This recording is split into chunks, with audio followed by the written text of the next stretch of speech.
Son las 7:30 de la tarde, una hora menos en las Islas Canarias. Sean todos bienvenidos a la redacción abierta aquí en el Toro Televisión, donde ya estamos listos, preparados para informarles, analizarles y opinarles sobre las cosas que hoy son actualidad y que nos parece que es obligado conocer. Todo ello con dos imposiciones que nos hacemos nosotros mismos, la valentía y el rigor, y dentro de un ambiente general en el que tiene que preponderar la libertad, y la libertad de los que vienen aquí a opinar y la libertad de todos nosotros, porque de otro modo pensamos que no se construye un medio de comunicación que merezca tal nombre y que sea lo suficientemente honrado como para merecer su atención. Bueno, vamos a empezar hablando de la catástrofe ferroviaria de Adamuz, porque resulta que hay novedades en cuanto a la famosa soldadura que pudo ser la causa del accidente ferroviario, que ya saben ustedes que tenemos un compromiso con ustedes, seguir el accidente hasta sus últimas circunstancias para que no se nos olvide que el pueblo español a veces tiene memoria de pez. Pues no, nosotros no caemos en eso. Vamos a ver la situación de la soldadura, nos lo cuenta Alba Sánchez. En esta ocasión ha sido un informe clave sobre la soldadura del carril que pudo provocar el accidente de Adamuz. La Comisión de Investigación de Accidentes Ferroviarios alertó a la Guardia Civil de una incongruencia. El informe final de soldaduras del trayecto entre Ciudad Real y Córdoba fue realizado por la empresa Ayesa el pasado 25 de junio de 2025. Y hasta ahí todo correcto, pero hace unos días la CIAF alertó a la Guardia Civil. Dicho informe había sido modificado tan solo 2 semanas después de que se produjese ese terrible accidente de Adamuz que se llevó 46 vidas. En esta modificación se podían ver 3 firmas, 2 técnicos que firmaron el día 27 de enero, 9 días después del accidente, y otra firma del día 1 de febrero. Los investigadores están examinando si las inspecciones técnicas se hicieron correctamente y ahora, sobre todo, el foco se encuentra en si la documentación técnica ha sido modificada o completada después del siniestro. Una cuestión que supondría una irregularidad completa y para la que los investigadores ya piden explicaciones. Las posibles contradicciones detectadas hacen muy difícil la reconstrucción exacta de lo ocurrido y por ende complican cada vez más que se puedan depurar esas responsabilidades. De momento, la Guardia Civil mantiene abiertas todas las líneas de trabajo mientras que el laboratorio continúa con los análisis para detectar qué fue lo que realmente falló. Por cierto, que Adif ha comunicado que va a retrasar hasta finales de abril, sin una fecha concreta, la reapertura completa de la línea de alta velocidad que enlaza Madrid y Málaga, o Málaga y Madrid, como prefieran. La infraestructura no estará a punto para el 23 de marzo, que era el compromiso del Ministerio, del ministro Óscar Puente, mientras se siguen reparando los desperfectos, sobre todo por el desprendimiento de un talud que pasó eso el 5 de febrero. Como muchos de ustedes recordarán, aquí lo comentamos, la Junta de Andalucía amenazó con llevar al Ministerio a los tribunales si no estaba lista la reparación del servicio para Semana Santa, la Semana Santa de Málaga, que, como saben, pues se vería afectada por la falta de este instrumento de transporte tan relevante como es el tren de alta velocidad. Bueno, vamos a seguir hablando de la tragedia de Adamuz y lo vamos a hacer con don Mario Samper, que es presidente de la Asociación de Víctimas de Adamuz. Muy buenas tardes y gracias por atendernos. Hola, buenas tardes, ¿qué tal? Bueno, en primer lugar, decir que usted fue víctima del accidente y preguntarle, esto es obligado, ¿qué sabe usted de los heridos que continúan en los hospitales? Pues realmente me parece que quedan 4 heridos y la verdad es que he intentado contactar con ellos, pero pues no sé, seguramente por su estado de salud pues no han podido responderme. Estoy a la espera de poder hablar con ellos, sí. Bueno, les deseamos lo mejor, ya lo sabe. Dígame, ¿cuál es el sentir ahora mismo de las víctimas que tratan con la asociación a diario? Bueno, pues el sentir es el mismo que el primer día. Físicamente estamos, pues la verdad que regular, psicológicamente estamos todos mal y luego, bueno, pues estamos muy expectantes de lo que determine la investigación. ahí pendientes de los movimientos que hace Adif, ya saben ustedes, con el material de las vías, con la documentación, en fin, un poco expectantes e indignados por algunas de esas cosas que están ocurriendo. Eso de expectantes significa preocupados. Bueno, sí, claro, lógicamente estamos preocupados porque necesitamos saber qué es lo que ha ocurrido. Entendemos que la investigación requiere unos tiempos, pero claro, lógicamente estamos un poco impacientes porque necesitamos saber qué es lo que ha ocurrido. Más aún cuando los trenes están circulando de nuevo, al menos en el sentido, en la dirección Huelva-Madrid, y lógicamente hay que determinar las causas. Los trenes siguen circulando y los viajeros no pueden quedarse otra vez a mitad de camino, como nos ocurrió a nosotros. Algunas cosas han venido a corroborar lo que ya sabíamos. Por ejemplo, los trabajadores de Irio hablan de 4 minutos de traqueteo muy intenso que se pudo sentir en el tren siniestrado. Eso pues va terminando de conformar una opinión pública en la que todos nos sacamos conclusiones. Ya sé que esas no son certezas y que ustedes lo que buscan son las certezas del informe, pero el informe todavía no está a disposición. Costó mucho lo de las cajas negras, lo cual tampoco añade mucha confianza. Es completamente absurdo lo de llevarse trozos sin autorización judicial, las soldaduras, etcétera, etcétera, lo cual añade ya otro componente muy serio de duda o de sospecha de que alguien pudiera estar enmascarando la verdad, que es lo que todos buscamos, conocer la verdad y no otra cosa. Bueno, no deja de ser aspectos raros, ¿no? Que una empresa pueda entrar incluso por la noche, ¿no? A retirar pues, objetos, piezas tan importantes como son el resto de soldaduras que hay próximas al accidente. Hombre, lógicamente eso nos crea una inquietud grande. Sí, también es verdad que está por corroborar y creo que lo tienen en el juzgado, que se ha intentado modificar una documentación sobre la soldadura que parece que ha sido finalmente la que ha provocado el descarrilo. Bueno, pues eso también añade bastante incertidumbre, miedo y desconfianza entre las víctimas. Yo creo que la investigación al final dará a luz con los datos que hay, con las cajas negras, que los investigadores, yo pienso que los propios investigadores son independientes, que al final se va a conocer toda la verdad. Ya todo apunta más o menos en una dirección y bueno, confiamos en que finalmente se esclarezca todo. La asociación tiene previsto, ha convocado una manifestación. Sí, vamos el día 20, el viernes 20 en Huelva, una primera manifestación en Huelva. Bueno, pues en memoria de las víctimas, efectivamente, creemos necesario hacer un homenaje en la población donde ha habido el mayor número de víctimas.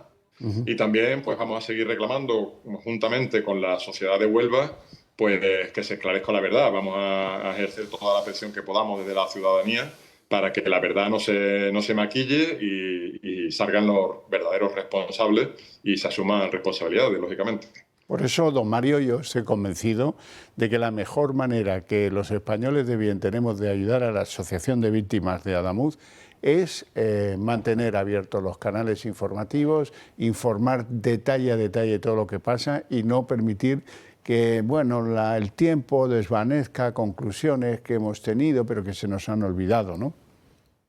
Sí, no, desde luego nosotros vamos a intentar que no ocurra lo que ha ocurrido, lo que ocurrió en Angroy, ¿no? Que 13 años después todavía están reclamando justicia y bueno, se habla poco de ellos ya, ¿no? Nosotros estamos en contacto con esa asociación y sabemos también que tienen sus problemas y bueno, las cosas se olvidan, ¿no? Nosotros vamos a seguir haciendo primero esta manifestación, seguramente vamos a hacer otra en Madrid y seguiremos con nuestras actuaciones para que esto no se olvide. Dígame una cosa, recuerdo que les levantaron la ayuda psicológica. ¿Eso lo reclamaron? ¿Cómo está ahora? Bueno, no fue tal exactamente así. Hubo efectivamente problemas con un par de psicólogos y bueno, hubo un medio informativo, un medio de comunicación que se hizo eco de la noticia y la extrapoló al resto de afectados, pero realmente Renfe actuó con celeridad y nos asignaron otro psicólogo rápidamente, sí. O sea que ese servicio lo continúan prestando para que ustedes psicológicamente se recuperen lo antes posible, ¿no? Sí, realmente es un servicio muy importante porque no conozco a ninguna de las víctimas y créanme que las conozco a casi todas que no tenga necesidad de asistencia psicológica después de lo que vivimos aquella noche. Mario Samper, te deseamos lo mejor a ti y a la Asociación de Víctimas de ADEMUZ. Aquí nos tienes para lo que sea menester. Ánimo y pa'lante. Muchas gracias, un abrazo. Un placer.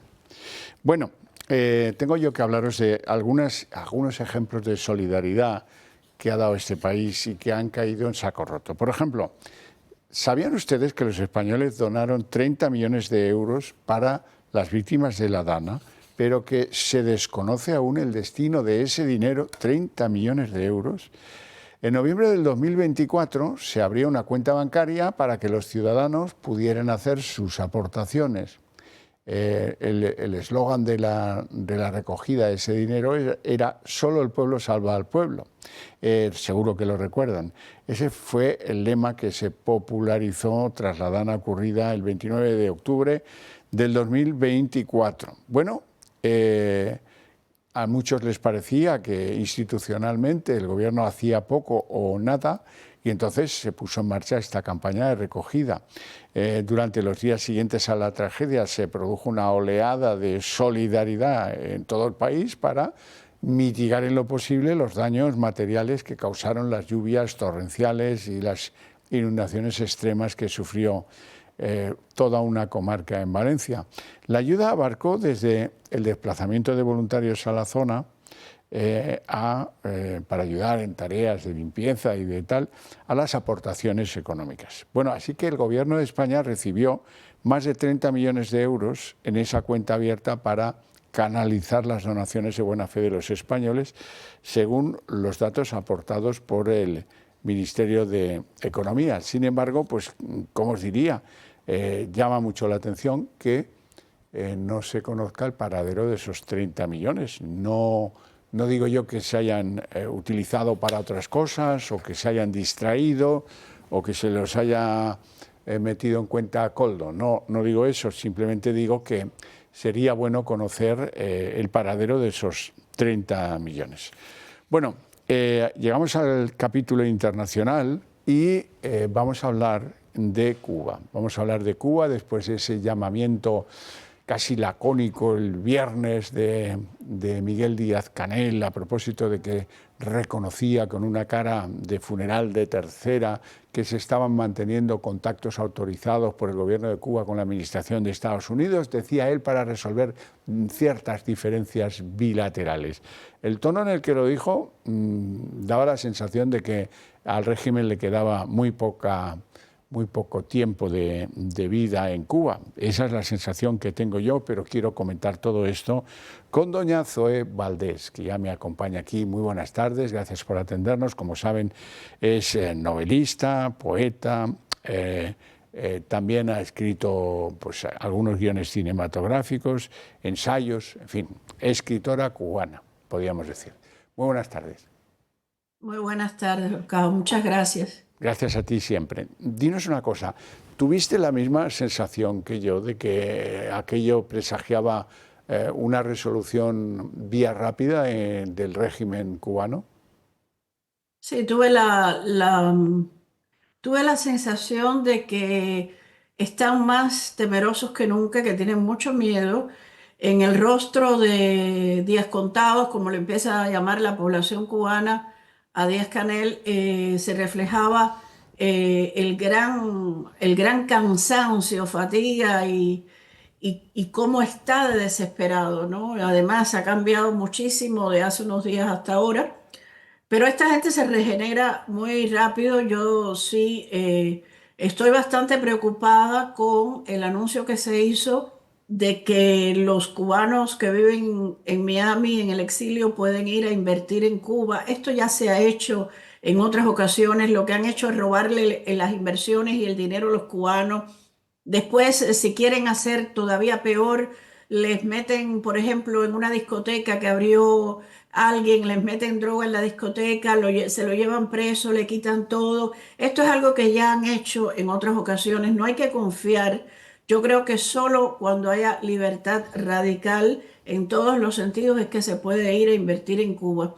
Y después está la intervención que hizo desde el Force One Donald Trump, que dijo que sí, que estaban en conversaciones y que todo estaba que marchando muy bien, cosa que yo no puedo entender. Lo siento, pero yo no puedo entender, a no ser que sea otra de las fintas de Donald Trump, que es casi siempre, pues dice lo que él sabe que tiene que decir en un momento determinado. Bueno, hay dos cosas relevantes. Una, a mí me llama mucho la atención un asalto que se ha producido a una sede del Partido Comunista de Cuba en el interior, cosa que es bastante novedosa.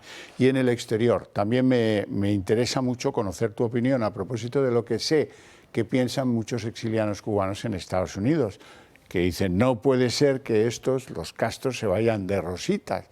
Les da mucha desconfianza el hecho de que las negociaciones parece que las maneja el nieto de Raúl Castro, el llamado el Cangrejo, y apuntan muy seriamente a que lo de Cuba no se puede solucionar con una Delcy encargada de no sé qué, sino que hay que hacer una reforma de más calado y un cambio definitivo. Recuerdan además que los Castro están podridos de dinero en el exterior. ¿Tú cómo lo ves? Pues sí, en primer lugar no puede existir una Delcy porque en Cuba no hay ninguna fuente importante de riquezas. Todo lo han destruido. No hay petróleo, el níquel y el cobalto que hay, así como el oro en las montañas, pues ellos no han sabido usarlo como se debió usar. Es un país destrozado. Y yo no creo que el cambio, o sea, la negociación que se hizo con Venezuela es muy difícil que se pueda hacer con Cuba. Es un sueño, probablemente, de una parte del entorno de Donald Trump, pero yo creo que eso va a ser imposible. Sí, lo de Morón, como bien sabes, por primera vez, Morón es una ciudad en Ciego de Ávila, por primera vez un símbolo importantísimo en Cuba. La sede del Partido Comunista fue asaltada, no hubo ningún robo, lo único que ocurrió fue que esos jóvenes entraron, empezaron a lanzar las cosas por la ventana y quemaron una parte de la sede. Eso es un símbolo importantísimo. Yo creo que eso se va a repetir, se está repitiendo ya en algunos lugares y puntos de La Habana de asaltar las instituciones castristas para acabar con los símbolos, porque lo que sí es muy interesante, mañana yo saco un artículo en el debate sobre eso, es que los jóvenes han comprendido que con lo que tienen que empezar a destruir, con lo que tienen que acabar, es con los símbolos del castrismo. Además son jóvenes que se han mantenido muy renuentes a que se les adoctrine. Ya hay generaciones que han usado una parte de su cerebro para enfrentarse a ese adoctrinamiento y de la otra parte, con la otra parte del cerebro han sido completamente libres en secreto.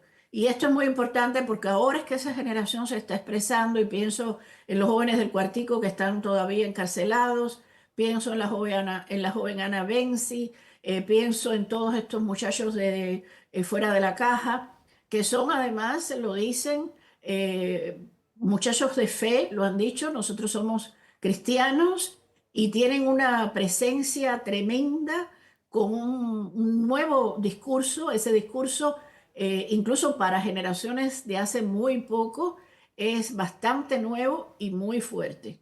Y el régimen les teme. En un país en el que los cortes de luz son un elemento terrible, pero diario, esos jóvenes salen a la calle diciendo no queremos luz, queremos libertad.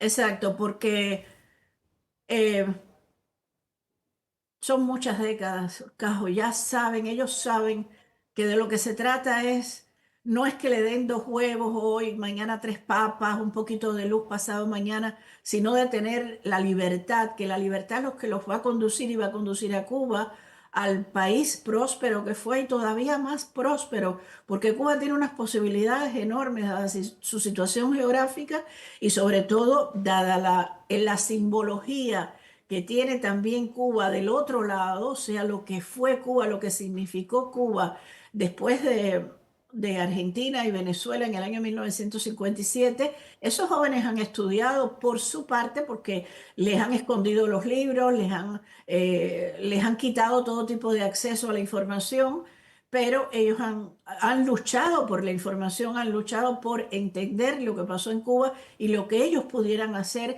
Y este es el momento porque saben, Ana Benzi lo dijo, la vida se me va y como se le ha ido a tantos jóvenes en Cuba.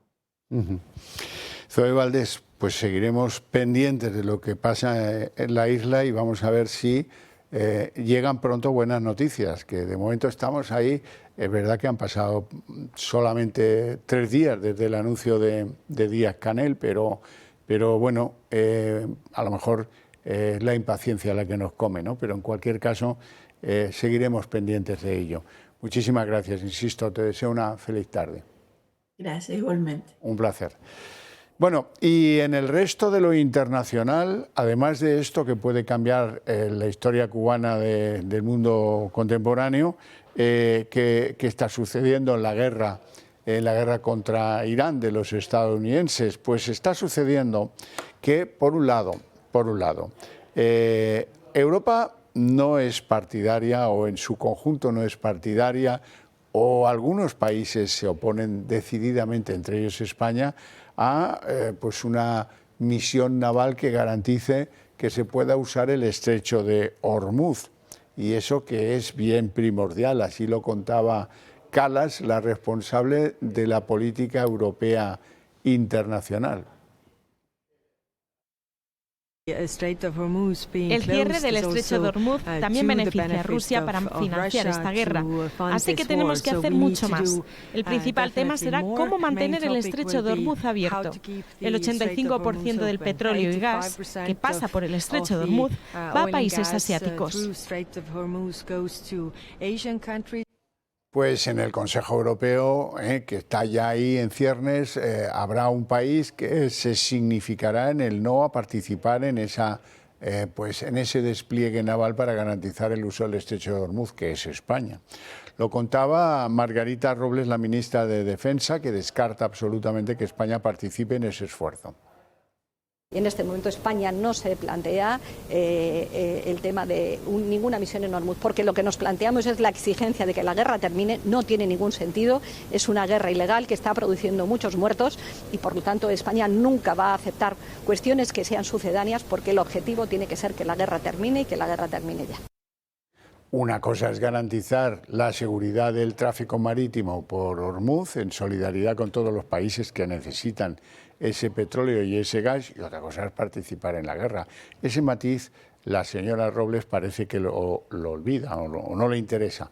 Es como lo de Donald Trump. Donald Trump inicia una guerra, ataca Irán y luego durante el fin de semana le pide a los aliados occidentales que le ayuden a abrir el estrecho de Hormuz, y cuando ve que hay dificultades al respecto de que pues, Europa tome una decisión decidida a propósito de colaborar en el esfuerzo de mantener Hormuz, pues dice que, bueno, pues mire, yo el problema lo tengo resuelto, porque yo no dependo del tráfico de combustible que pasa por el estrecho de Hormuz, yo soy independiente en términos de energía.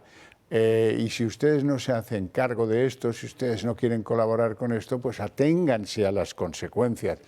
Esto lo dice pues en el tradicional tono de desafío que tanto le gusta a Donald Trump y que tanto debe preocupar a sus aliados, que muchas veces están sometidos a tensiones que no esperaban. Bueno, y pase lo que pase en el mundo, nos sigue preocupando y mucho lo que pasa con la droga en España. Ya saben que yo siempre les digo que me tienen que ayudar para producir el cambio el cambio que necesitamos, el cambio en el que empecemos y sintamos que el Estado español está actuando contra los narcotraficantes. Y eso depende de qué, de que pues, las penas se endurezcan, las leyes se pongan al día, se establezcan juzgados especializados en tratar con los líderes del narco y se ponga orden en este asunto y se le den medios a la Guardia Civil, a la Policía Nacional para combatir efectivamente con esto. Y se ponga lo más fácil de todo es paralizar el tráfico de drogas en el estrecho, aunque parezca una barbaridad lo que digo, es así. Ahí tenemos Frontex, ahí tenemos despliegues que podemos realizar y no tenemos por qué estar viendo cruzar las lanchas neumáticas con 2, 3, 4 toneladas de hachís diariamente. Hay que sentarse, hay que discutir esto con Marruecos seriamente y hay que poner medios para que no pasen esas narcolanchas. Pero luego está el otro problema, el de la península, el de la cocaína, la droga que llega de Iberoamérica, las organizaciones que vienen a trabajar en lo suyo, en la droga, a España, porque aquí se vive bien, les gusta la comida, el clima es estupendo, la policía es amable, las cárceles no son tan duras como las de sus propios países. Bueno, pues si hay que delinquir, hagámoslo en España. Hay que hacer que esto cambie.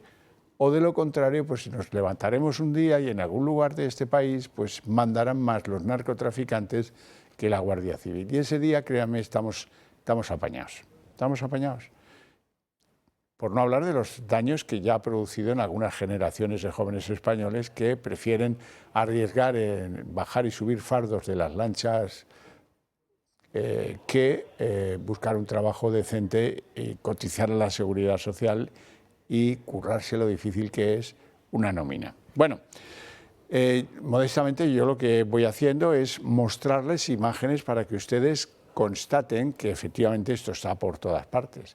Hoy nos vamos a una localidad privilegiada a la orilla del Mar Menor, en Murcia, Los Alcázares. Allí la Guardia Civil ha desmantelado un punto muy activo de venta de drogas, pues eso, pues como ven, todo tipo, ¿no? Para que el cliente elija, ¿no? Por supuesto. Al servicio de un negocio que está prohibido, pero que es tan sumamente lucrativo que hace que muchos pues tomen el camino de en medio y se introduzcan en esto pensando pues que si les pillan pues no va a ser muy grave. Van a entrar en el juzgado, sí, van a tener antecedentes, pero ¿qué pasa, hombre? Si miren el dinero, cómo brilla el dinero en un punto de venta de droga, es el elemento que hay que dominar. El blanqueo de dinero, el circular alegre del dinero en determinados bolsillos y todo este mundo en el que muchos han querido instalarse porque no había presión contra ellos. Por eso es por lo que yo les planteo a ustedes que cambiemos eso, que haya presión. Presión en el blanqueo del dinero, presión en la tenencia de armas, presión en el enganche ilegal de la electricidad de las plantaciones, porque si se giran y dan un paseo por el mundo rural en España, da igual la provincia, seguro que encuentran 1 o 2 plantaciones, según el pueblo, 1 o 2 plantaciones que siempre siguen el mismo patrón de robar la electricidad a los canales eléctricos comunes y empezar a plantar unas plantitas que dejan un resultado, un beneficio en el bolsillo de los que desafían a esta sociedad, permitiendo, facilitando y lucrándose con el consumo de la droga o con la compraventa de la droga dirigida a otros países, que de todo hay.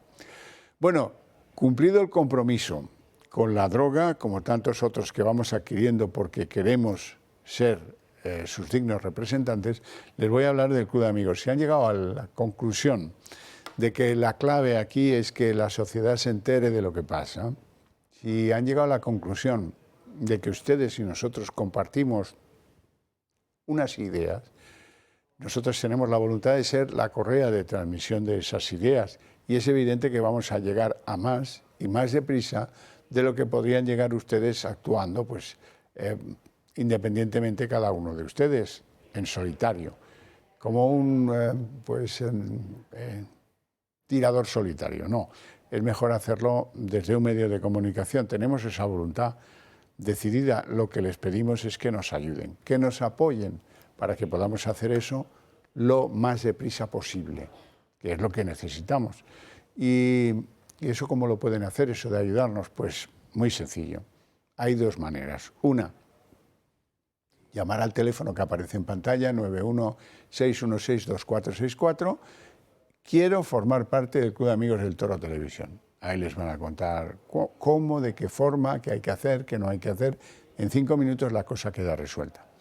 2, pues qué tal si se plantean hacer alguna donación a la fundación de este medio de comunicación, con la novedad de que esto puede convertirse en una operación ganador-ganador, porque buena parte de lo que decidan donarnos se lo van a poder desgravar de la declaración de la renta de este año. Cuando toque hacerla el año que viene, pues el 80% de lo que doné me lo puedo aplicar como una reducción de lo que tengo que pagar a Hacienda. Bueno, aunque en porcentajes no sé si iguales o parecidos, pero distintos sí lo sé, pueden hacer lo mismo las sociedades anónimas o limitadas, en fin, y los particulares, que es lo más normal. Nos vamos a ir a publicidad. Enseguida estamos de vuelta con la mesa de análisis político. ¿Sabías que en nuestro país se producen más de 50.000 paradas cardíacas al año? Y lo peor, la mayoría ocurren en casa, con los nuestros. En esos minutos, cada segundo cuenta.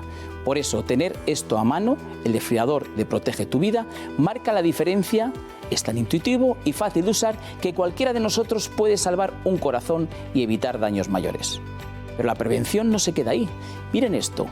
Es su nuevo electrocardiograma portátil. Cabe en un bolsillo y en solo unos minutos tiene un resultado fiable para detectar arritmias a tiempo. Es tecnología profesional, pero en su mano.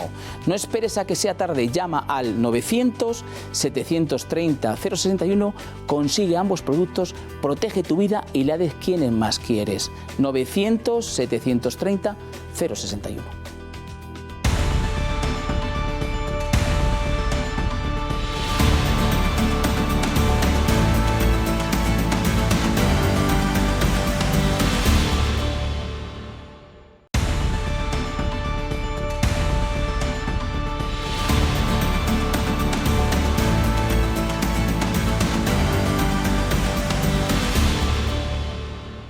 Son las 8:05 jóvenes minutos, momento en el que abrimos nuestra mesa de análisis político. Lo primero, presentarles a nuestros invitados, don Julián Salcedo, doctor en Ciencias Económicas, abogado especializado en asuntos inmobiliarios y secretario del Club Liberal Español. Así es, muy buenas tardes. ¿Todo bien? Todo muy bien. ¿Estuvo hasta tarde ayer con las elecciones usted? Estuve, bueno, estaba todo resuelto, sí. Se resolvió muy prontito. A las 12 ya estaba todo el pescado vendido. Eso sí, eso está claro. Don Alberto Serrano, abogado especializado en asuntos de lo administrativo, derecho administrativo, expolítico, escritor, en fin. Así es. Analista político también. También, con su permiso. Bueno, vamos a ello. Imágenes de Sánchez llegando a la Ejecutiva Federal del PSOE esta mañana. A mí me ha sorprendido la falta de entusiasmo con la que el PSOE ha recibido unas elecciones que deben ser las primeras en mucho, mucho tiempo, con unos resultados mejores que los anteriores. Y es verdad que los han tenido. Y bueno, pues será que no les gusta reconocer que esa se ha producido comiéndose a Unidas Podemos y a Sumar y a Podemos. En fin, toda la izquierda radical se la han zampado. ¿Será que no le gusta alardear de eso? O a lo mejor es que no le gusta que la gente piense, hombre, pues una vez que se presenta un socialista que no tiene mucho que ver con Sánchez, resulta que no le va mal. Luego moraleja. En fin, las reacciones a esas elecciones que tuvieron lugar ayer, vamos a ver un trabajo en el que se las pretendemos resumir.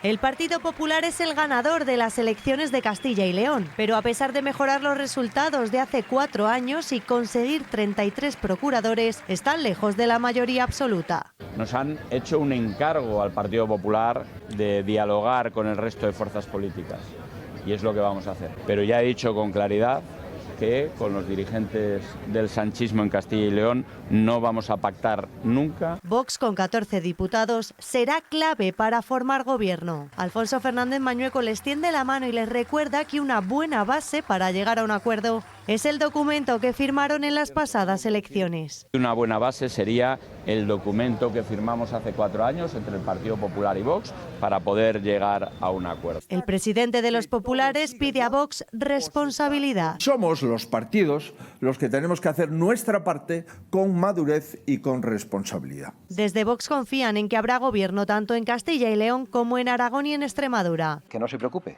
que sí, que vamos a gobernar. Antes de hablar de formar un gobierno de coalición, queremos una negociación medida a medida, con garantías y con plazos de cumplimiento. No vamos a hablar ni de sillones ni de posiciones en los gobiernos hasta que no esté absolutamente claro que somos capaces de ponernos de acuerdo en un cambio de rumbo y en una coalición de gobierno. En estos comicios el PSOE se mantiene como segunda fuerza, con 30 escaños. Ellos no pierden la esperanza y no confían en los pactos PP-Vox. Como dice el propio Carlos Martínez, seguramente hay partido de vuelta y ahí estaremos con una organización que está preparada para unas nuevas elecciones como hemos demostrado. Pero el resto de partidos de izquierdas desaparecen. La coalición entre Izquierda Unida y Sumar no logra tener representación en las Cortes. Tampoco lo consiguen en Podemos, que pierden el único procurador que les quedaba. Evidentemente, tras un palo y tras una noche tan dura como la de ayer, claro que hay que reflexionar y en los próximos días pues conocerán el resultado de esta reflexión.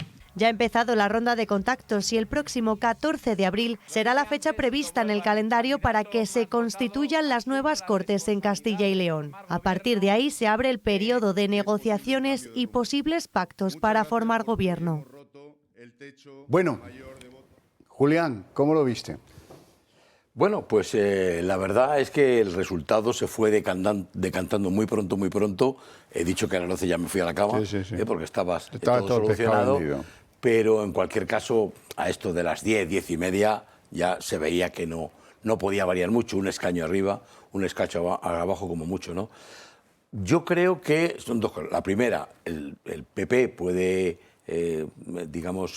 aplaudir porque ha mejorado el resultado que tenía en solamente 2 procuradores, pero bueno, por lo menos lo ha mejorado. El PSOE no se ha dado el batacazo que algunos pronosticaban, porque al final es verdad que ha perdido el número de votos, ha perdido porcentaje, pero en cualquier caso también saca 2 escaños más de lo que tenía, y por fin Vox pues tampoco ha alcanzado su 20%, pues se ha quedado muy cerca con el 19, 18, 90 y un procurador más, ¿no? Por tanto, salvo la izquierda, que ha desaparecido del mapa, todos los demás, pues en realidad, los 3 principales, quiero decir, pues están en su sitio. Yo he escuchado ahora mismo, las había oído también antes, las declaraciones de Mañueco acerca de que el documento firmado hace 4 años, no estoy yo muy seguro de que haya sido lo más oportuno para decir, porque las circunstancias eran muy diferentes, tanto en el Partido Popular como en Vox, incluido el PSOE, hace 4 años, ¿no? Por tanto, ese documento probablemente ha quedado desfasado y habrá que pensar en uno nuevo, sobre todo ahora que los 2 líderes principales, Feijóo y Abascal, parece que están ya por la vía de alcanzar un acuerdo. Alberto, pues déjame que te diga 2 cosas. 50.000 votos, Ciudadanos, engullidos por el Partido Popular. Eso parece bastante claro, ¿verdad? Así es. Mañueco, además, lleva muchos años sabiendo lo que es ceder una vicepresidencia al gobierno. Lo hizo con aquel IGEA, que era de Ciudadanos, luego expulsado de Ciudadanos, ¿no? Y luego lo hizo con Vox, con García Gallardo. Así es que es otra cosa distinta a María Guardiola o a Juanma Moreno Bonilla, que están en otra película diferente, ¿no? Sí, el 4% ha ganado el Partido Popular, básicamente coincide con el 4% que quedaba en última instancia de Ciudadanos. Y luego además ese porcentaje global prácticamente coincide provincia por provincia de lo que tenía Ciudadanos, se lo come el Partido Popular. Es el avance del Partido Popular, que tiene ese mérito, lógicamente, Mañueco. Yo en términos generales he visto unas elecciones que ha habido poco movimiento, en el sentido que solamente ha habido 5 diputados que se han alterado, o procuradores, como los llaman allí, 2 de Soria que ha perdido, 1 de Ciudadanos, 1 de Podemos y 1 nuevo que había por Segovia.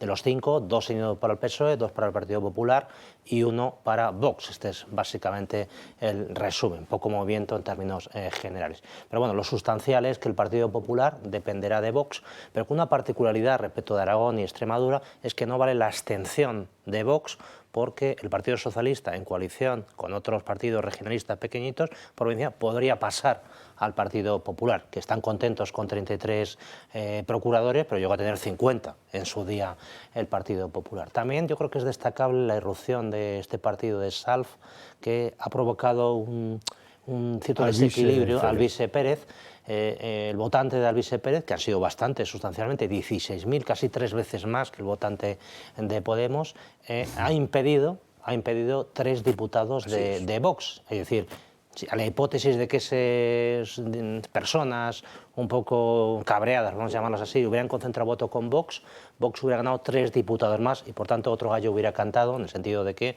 el PSOE hubiera retrocedido con 1, ¿no? Pero luego también quería destacar una dimensión que la puse en redes sociales, te ha generado cierta revuelo, que es que si transponemos estos resultados a nivel nacional, que es lo que vengo comentando en este programa de hace tiempo, resultaría que el Partido Popular pasaría de 31 que son en total, de 18 que tiene el Partido Popular, pasaría a 13 y perdería 5.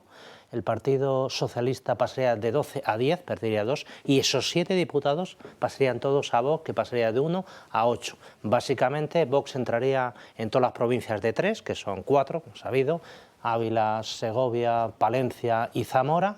Tendría el tercer escaño ahí, que se arrebataría estos 4 al Partido Popular, y en las provincias de 4 le arrebataría el cuarto escaño a el segundo partido más votado, es decir, en León al Partido Popular, que sería el segundo partido más votado, y en las otras 2, que son Burgos y Salamanca, al Partido Socialista. De ahí esa pérdida que se produciría en Pueblos Grandes, que irían a Vox. Entonces, en ese punto de vista, es decir, trasladados estos resultados a las elecciones generales, es indiscutible que Vox se lleva una buena alegría. Sí, bueno, vamos a ver otras maneras de ver todo esto. Por ejemplo, la de Alfonso Rueda, el presidente de Galicia, del PP, o por ejemplo la de Juanma Moreno Bonilla, que le siguen haciendo cantos al viejo bipartidismo y a que los partidos que vienen a bloquear los pactos, bueno, pues habrá que negociar con ellos. ¿Qué se cree usted? ¿Que eso siempre ha sido difícil, amigo? Venga, vamos con Juanma Moreno Bonilla. Los ciudadanos penalizan a aquellos que no son serios, que no son partidos serios, que están comprometidos con el interés general de los ciudadanos. No tiene sentido para ningún ciudadano que vote legítimamente, con toda la ilusión, una fuerza política y esa fuerza política no utilice esa voluntad de ese ciudadano para la conformación de un gobierno. No tiene ningún sentido que se bloqueen o que se diga que no o que no se siga avanzando. Al final, cuando un ciudadano te da su voto, te da para construir, no para destruir. ¿Y construir qué significa? Construir es que, pues si tú tienes que formalizar un gobierno, pues hay que formalizar un gobierno. Pasó por El Hormiguero, donde hizo un canto a un futuro pacto con el PSOE. Ay, que eso es lo que a él le gusta, pero hijo, la vida es distinta. Tú tienes que pactar con quien necesitas pactar en un escenario que es el que te marcan los electores. Y si no, pues llegas a un acuerdo, también tiene su responsabilidad el ofertante, más que el que tiene que aceptarlo siendo el pequeño en los acuerdos, ¿no? Sí, bueno, lo primero sería muy interesante que en lugar de hablar en abstracto, pues llegara a puntualizar a quién considera esos partidos que no son serios, ¿no? Yo personalmente creo que los partidos que están a la izquierda del PSOE, pero no porque lo diga yo, lo han dicho los ciudadanos, han desaparecido del mapa prácticamente en las 3 elecciones que se han celebrado, por tanto, vale, han tenido su momento, pero han desaparecido. Claro, el otro único que queda, si exceptuamos el Partido Socialista, salvo que estuviera refiriendo a él, cosa que dudo, no. es claro, ya sé que no, es a Vox, ¿no? Entonces, oiga, si están ustedes negociando, los dos partidos, los líderes principales, Feijóo y Abascal, no ponga usted piedras en el camino. Que le gustaría no tener que depender de nadie, y a Mañueco, y a Guardiola, a todos, Sánchez. Claro, y a todos, pero están condenados a entenderse, les guste o no les guste, ¿no? Entonces, bueno, yo creo que además hay una cosa que es evidente, hablando de las dos solamente, Vox y el Partido Popular, y está en el tráfico mercantil, las empresas, en el mundo empresarial y en derecho mercantil, está eso que se llama digamos, el reconocimiento a las minorías, ¿no? Entonces, oiga, no porque haya tenido 33 ayer y 14 en el caso de de Castilla y León, el PP y Vox, oiga, es una minoría, pero no es una minoría exigua de tres procuradores, son 14 que los necesita. A usted le faltan 9, tiene 33 para 42, le faltan 9. Y como ha dicho muy bien mi compañero Alberto, no le vale la abstención de Vox. Luego van a tener que bajar a la arena y tener que pelear duro para llegar a acuerdo. Hoy he oído yo precisamente, tal vez ayer también, a Santiago Abascal decir: vamos a participar en los gobiernos. Ya está, no ponga usted dudas de que no son partidos serios. Ha dicho que sí. Otra cosa será pactar las condiciones para que quieran entrar en el gobierno, ¿no? Desde luego. Bueno, vamos a ver el gráfico de lo que pasó ayer, del resultado electoral de ayer, que ya conocen ustedes: PP 33, PSOE 30, Vox 14, Unión del Pueblo Leonés. Este es un fijo en la quiniela, porque desde que yo soy niño siguen sacando 3 escaños. De hecho, hay quien dice que el León no se reparte en 13 escaños, sino solo 10, los otros 3 están asignados, ¿no? Por Ávila 1, Soria ya 1. Esto también, los partidos así territorializados también han ido un poco a la baja.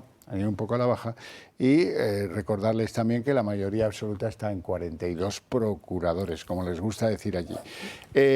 Bien, pero sí ha pasado una cosa importante. Dentro de la izquierda española, siendo que Burgos fue la ciudad de Gamonal, ¿os acordáis de los disturbios de Gamonal? Siendo que la hermana de Venegas tenía un partido que era filoetarra en la comunidad de Castilla y León. Bueno, pues todo eso se ha quedado en nada, en 9.000 votos. En 9.000 votos se ha quedado todo eso.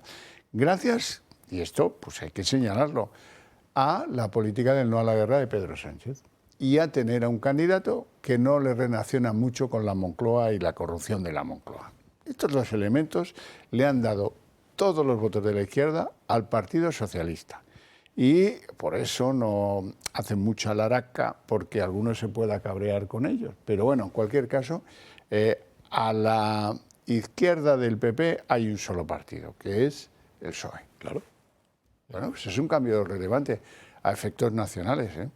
Sí, claro, bueno, yo creo, pero es un cambio relevante, pero eso también creo que está mandando una señal al Partido Popular, de que no pasa nada porque efectivamente acuerde acuerdos de gobierno con Vox, como ya los hizo en su día el Partido Socialista con todos los que estaban a su izquierda. Pero el mensaje también es para Vox. Ojo, que todos aquellos han desaparecido, han sido fagocitados por el PSOE, los partidos de izquierda. Yo creo que el mensaje inteligente, no porque yo lo sea, sino que deberían de aplicarse Feijóo y Abascal, es que eso no ocurra con la derecha. Es decir, que sigan estando los 2 partidos que yo creo que juegan un papel muy claro, el PP un partido más hacia el centro y Vox un poco más hacia la derecha, desde luego la derecha del PP, yo no me atrevo a calificarle de derecha extrema, sino a la derecha del PP, con la radicalidad que tenga cuando tenga que tener. Porque si no, el mensaje sería, dentro de 4 años, no digo en las generales, pero en las próximas autonómicas, podría ocurrir que Vox desapareciese. Claro, el que desee un bipartidismo, pues ya está, pues lo conseguiría. Pero yo creo que el bipartidismo se ha ido para no volver en mucho tiempo. Y yo también lo creo. O para no volver nunca más. Bueno, ya veremos. Desde luego ha dejado un reguero de corrupción espectacular. Espectacular. Tanto del lado del PSOE como del lado del PP. Y desde luego ha destruido este país con alambicadas y sofisticadas legislaciones sobre todo lo que sea multiplicado por 17, han elevado el gasto público a lo que ya no podemos pagar. Somos un país que está técnicamente con problemas financieros graves y de eso son responsables los que no han tomado cartas en el asunto de las pensiones o en el asunto de la vivienda. Uy, no sé acaso, uy, no, yo no lo hago. A mí no me lo reclaman mis electores. Eso es la herencia del bipartidismo. Sí, Xavier, yo creo que el Partido Popular se comporta a veces como si tuviera los 50 escaños que tenía en el pasado, que no hace tanto tiempo el Partido Popular llegó a tener 50 escaños, 48 en muchas elecciones y mayoría absoluta prácticamente a partir del año 83.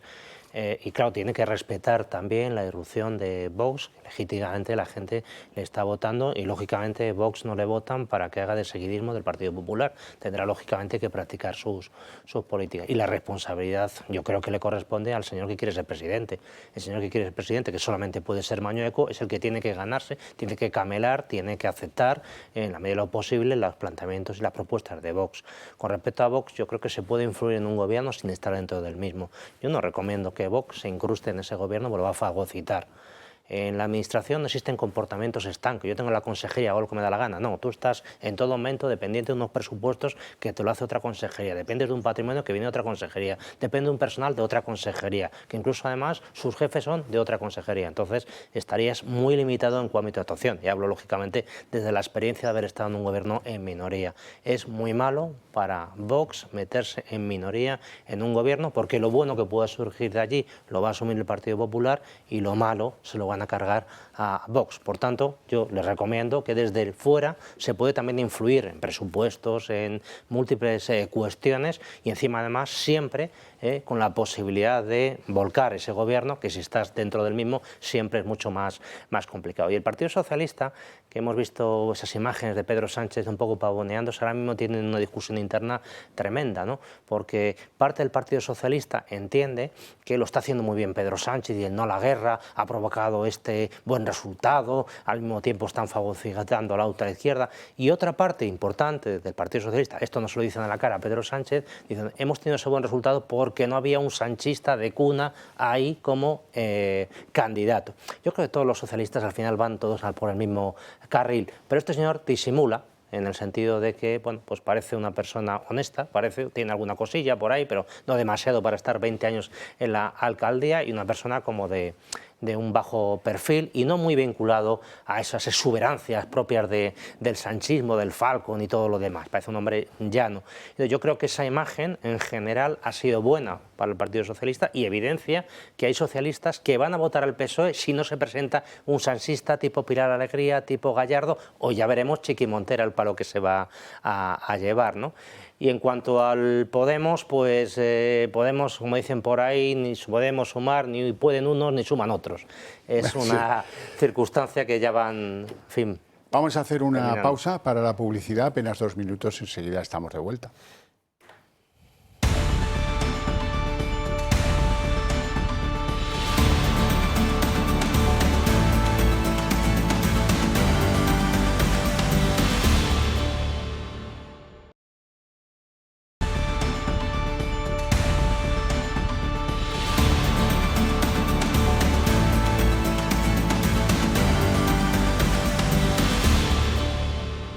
Valorando las elecciones de Castilla y León, don Julián Salceda. Sí, bueno, yo decía que efectivamente, cuando decía mi amigo Alberto, dice, bueno, pues parece que no lo saben, que hay unos sanchistas, y yo os decía a micrófono cerrado que yo creo que lo sabe perfectamente Sánchez, porque justamente ha ganado alguien que no es un ministro suyo, ¿no?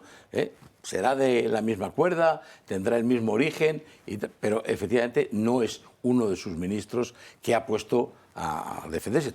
Es verdad que tampoco lo fue el de Extremadura, pero tenía una vinculación, una vinculación muy directa. Era un peor que ministro, era un facilitador de empleos para el hermano. Pero Sánchez lo sabe y de ahí la cara con que le hemos visto. En otras circunstancias hubiera salido a decir: no estamos acabados, magnífico resultado, que se prepare el Partido Popular, ¿no? O sea que, y el otro tampoco ha venido a Madrid a guardar pleitesía de momento, que eso también es importante. Bueno, eso ya lo hará, no te preocupes. No, por supuesto. Ya lo hará. Bueno, vamos a la noticia del día para muchos. ¿Por qué tenemos que pagarle el viaje de Hollywood a Yolanda Díaz? ¿Por qué? Hay que soltar dinero público para pagarle un viaje a Los Ángeles en primera, que cuesta una pasta. Y sobre todo, una vez allí, ¿a qué ha ido? ¿A qué ha ido? En fin, que todo es una enorme monigotada, eso sí, que pagamos ustedes y nosotros. Y eso duele.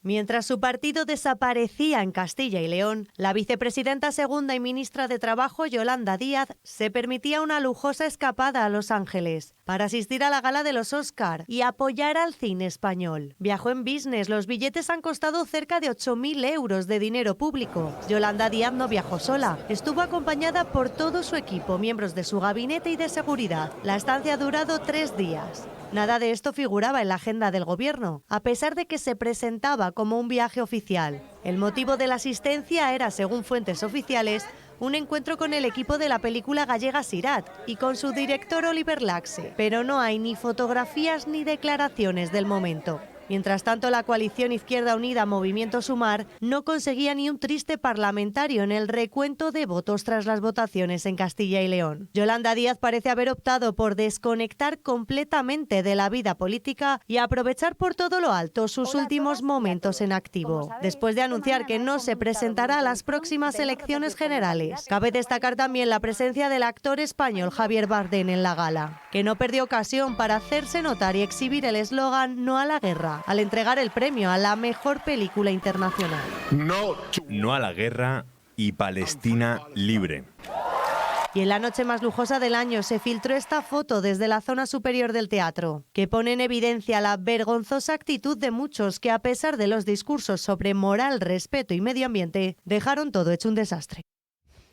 En fin, don Alberto Serrano. Sí, esto forma parte de los privilegios de los políticos que tanto desagradan a la gente, que es esos viajecitos que no saben exactamente qué es lo que van a hacer, a disfrutar y a costa del contribuyente. En general, el gorroneo, que es propio de la clase política, que yo denuncio en mi libro de Un político con minúsculas, que yo pude presenciar, pues me parece absolutamente vergonzoso, y en este caso es más que evidente que no pintaba nada esta señora Yolanda Díaz. Y pongo un ejemplo de lo que me pasó en mi caso, para que la gente lo entienda. Yo cuando estuve de concejal en Hortaleza, todos los fines de semana me invitó el Real Madrid al palco del Bernabéu. No fui ni una vez, solamente fui una por cortesía, porque entendía que yo no pintaba nada allí. Yo podía haber gorroneado lo que me hubiera dado la real gana y haberme ido, cenado, comido, como es propio del palco de Bernabéu. Jamás fui por respeto a los ciudadanos. Bueno, pues esta señora tiene otra filosofía de cara, lógicamente, a los contribuyentes. Pero yo también quería añadir que ella va a apoyar a una película muy concreta. Una película muy concreta, y es esa vinculación mala para el cine entre una determinada clase política y una película que trasciende una serie de valores políticos que a ellos les gustan. Este fin de semana hemos tenido la irrupción de una película, que es la de Torrente Presidente, sin ningún tipo de apoyo de nadie, ha arrasado. Yo creo que un político, en taquilla, un político tenía que, yo creo que, apoyar ese talento. Jamás lo apoyarán. Apoyan al talento de los amigos para hacer la propaganda y la publicidad. En paralelo, el derrumbe de Sumar, y a ella le da igual. Bueno, a mí las imágenes me han sonado a homenaje de despedida. Esto es como cuando alguien... que me queda de estar en el convento. Claro, como cuando alguien se jubila en una empresa o cuando se cambia de empresa o lo que sea, entonces pues le hacen un homenaje de despedida. Lo que pasa que en este caso el homenaje se lo hemos pagado nosotros, se lo hemos pagado todos, ¿no? Que es lo que no tiene ningún sentido. Yo, de luego, como ciudadano y como contribuyente, creo que tengo derecho a saber a qué ha ido, con quién ha estado, con quién han estado todos ellos, qué han hecho, independientemente de lo que haya costado. Me da igual si son 8.000, vamos, con 8.000 euros no han viajado ni el avión de todos ellos. O sea, quiere decir que muchísimo más dinero. El hotel. Hay que saber lo que vale un hotel en estas fechas, ahí en Los Ángeles, ¿no? Pero bueno, independientemente de la cuantía, tenemos derecho a saber, porque claro, estamos pensando en lo que se ha gastado. Pero oiga, se ha cogido usted unos días de vacaciones, quiero decir, venga, todo el Monte Orégano, allí que nos vamos, ¿no? Al glamour, ¿no? Entonces, tenemos derecho a saber a qué ha sido, por qué ha sido, con quién ha estado, la agenda, porque no es un viaje privado, es un viaje oficial, así ha sido declarado. Sí. Bueno, vamos a cambiar de tema, algo muy desagradable, y es una historia, un informe que habla de lo que han subido los alimentos en España en los últimos 5 años, y su conclusión es que han subido por lo menos un 40%. El encarecimiento de la cesta de la compra sigue haciendo que muchas familias aprieten su bolsillo para llegar al final de mes. Y es que llenar la nevera se ha encarecido un 40% en los últimos 5 años. Una subida que ha impactado sobre todo en el bolsillo de las familias con menos ingresos, ya que gastan 2 de cada 10 euros de su renta en el supermercado. Así lo detalla un estudio de la Escuela de Negocios EAE Business School. Y no solo se ha encarecido la cesta de la compra, también lo ha hecho la vida en general, que ha subido un 20% desde 2011. Es por lo tanto más que evidente la pérdida de poder adquisitivo entre los españoles. Los precios no dejan de subir y la inflación se ha vuelto estructural en los últimos años. El estudio habla incluso de impuesto agresivo porque no golpea a todos por igual. A los menos favorecidos les duele mucho más. Las familias con menos ingresos gastan casi el 20% de su dinero en comida, mientras que las familias con más ingresos gastan alrededor del 5%. Por ello, son cruciales las ayudas del Estado, unas ayudas que si desaparecieran, cada hogar podría pagar entre 350 y 501 euros más a la hora de hacer la compra. Y aunque la inflación se moderó en 2025, eso no significa que los precios hayan bajado, sino que se mantienen altos. Es decir, que por mucho que bajen los precios, ya no volverán a ser los de antes. El estudio, por lo tanto, lo deja bien claro. Las familias recuperarán el poder adquisitivo solo si los salarios crecen. Se hace además distinción entre comunidades. Extremadura, Andalucía y Canarias destinan más del 20% de su renta a la alimentación, frente al 12% de Navarra o el País Vasco. Y debido a este encarecimiento, muchas familias se han visto obligadas a cambiar sus hábitos de consumo. Han dejado de comprar menos alimentos saludables con buena proteína, como pescado fresco o ternera, y en su lugar compran más alimentos baratos, sobre todo carbohidratos y productos procesados, cuyo consumo ha subido un 8%. Porque la inflación es un fenómeno acumulativo. Se parece al cuerpo humano. Cuando eres niño o joven, todo está por gastarse. Y cuando vas teniendo una cierta edad, pues los achaques aparecen. Pues aquí pasa lo mismo con la inflación. Cuando dicen, este mes la inflación ha subido apenas un 2,3% gracias a la bajada de los combustibles o lo que sea. Eso es lo que crece en un mes la inflación, que hay que acumularlo a lo que ya venía siendo gravoso. Claro, el ejemplo que he hecho, para que los que nos escuchen lo entiendan, que sé que lo entienden perfectamente, pues si venimos, imaginemos, de un 40 hasta el 31 de diciembre de 2025 acumulado en estos 5 años, esta subida del 2,3 supone que ya la inflación ha subido el 42,3%, ¿verdad? Por tanto, no es que es el 2,3, es ya del 40 al 42,3. Segundo, como han dicho muy bien en la presentación, hay mucha gente que ya no puede comer pescado. Y pescado fresco ya ni hablemos de ello. Y carne, la de ternera, pues, o de buey, olvidémonos, ¿no? Incluso el pollo está carísimo, ¿no? Entonces, claro, los carbohidratos, pues aclarémoslo, es pan, pasta y cuatro. Pero es que eso atenta contra la dieta mediterránea tan famosa que hemos tenido aquí siempre, ¿no? Productos frescos, verduras. Fruta. Claro, fruta, verdura, etcétera, ¿no? Es una verdadera salvajada y lo peor, que tengo que lamentablemente decir, creo que el nivel de los precios de la alimentación no los veremos bajar. Los veremos irse moderando, pero ya no bajarán. Este será el nivel mínimo ni de la alimentación ni de nada. Ni de nada. Pues Xavier, forma parte de la tradición de España comer bien. Eso forma parte de nuestra alegría, de nuestra tradición, hasta el punto que un rey de estos míticos del antiguo Tarteso Sabis es el que se le atribuye empezar a arar la tierra y empezar a generar alimentos suculentos y sabrosos en aquella época, razón por la cual los famosos míticos reyes de Tarteso llegan a vivir hasta 130 años. En la actualidad, España es el segundo país del mundo con más expectativa de vida. Y eso lo hace, sin ningún tipo de duda, lo que comemos, lo que normalmente... Y que la comida para los españoles es una fiesta. Yo llevo haciendo la compra desde que tenía 13 o 14 años. He comprado huevos a menos de 100 pesetas. No hace tanto tiempo de esto. Ahora mismo lo que vale un huevo, unos huevos, una docena de huevos, lo acabo de comprar en un supermercado corriente, son 4,5 euros. Lo que antes era el huevo, una cosa, 2 huevos fritos, un plato barato, incluso nos tiramos huevos para hacer una tontería, ahora un huevo vale casi medio euro, es lo que está costando un huevo. ¿Cuánto cuesta? Lo que han subido las patatas y otra serie de productos totalmente básicos. Eso está provocando que las familias, lógicamente, tengan que cambiar sus hábitos de consumo de manera muy mala, yo creo, en términos generales, para que no les cueste un huevo. Y todo eso, para que no les cueste un huevo. Y todo eso también, ¿sabes? En última instancia, Agenda 2030.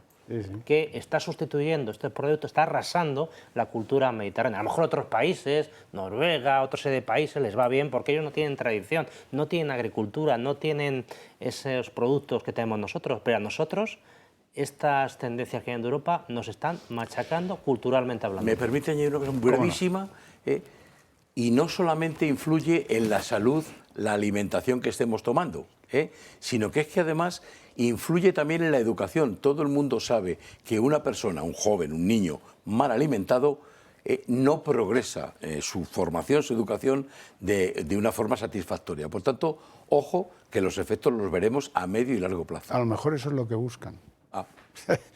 Bueno, me llena de orgullo y satisfacción compartir con ustedes un estudio que ha hecho la OCU en el que se revela algo de lo cual me han oído hablar a mí 100 veces o más. Estos señores de la Organización de Consumidores y Usuarios han activado un mecanismo para demostrarnos a todos cómo la cita previa de la Administración bloquea el acceso a trámites clave 5 años después de la pandemia. Eso de llegar a un sitio de la Administración y que digan en la puerta solo se atiende con cita previa es un puñetero escándalo. Mira que hace tiempo que se lo digo. Los señores estos han hecho el estudio en 26 provincias. ¿Cómo lo han hecho el estudio? Pues han hecho 6 intentos, para intentar conseguir hora y hacer determinados trámites de carácter administrativo, tanto en la Seguridad Social como en el SEPE. ¿Y qué tipo de trámites son? Pues hombre, cosas sencillas, ¿verdad? Solicitar la pensión jubilatoria, renovar la petición de empleo en el SEPE, ¿sí? Cosas sencillitas, ¿eh? Y han llegado a la conclusión de que en Granada, Tarragona, Valencia y Zaragoza en 6 intentos no han conseguido encontrar un hueco disponible en la Administración y les han dicho, pues siga intentando, como si esto fuera un juego.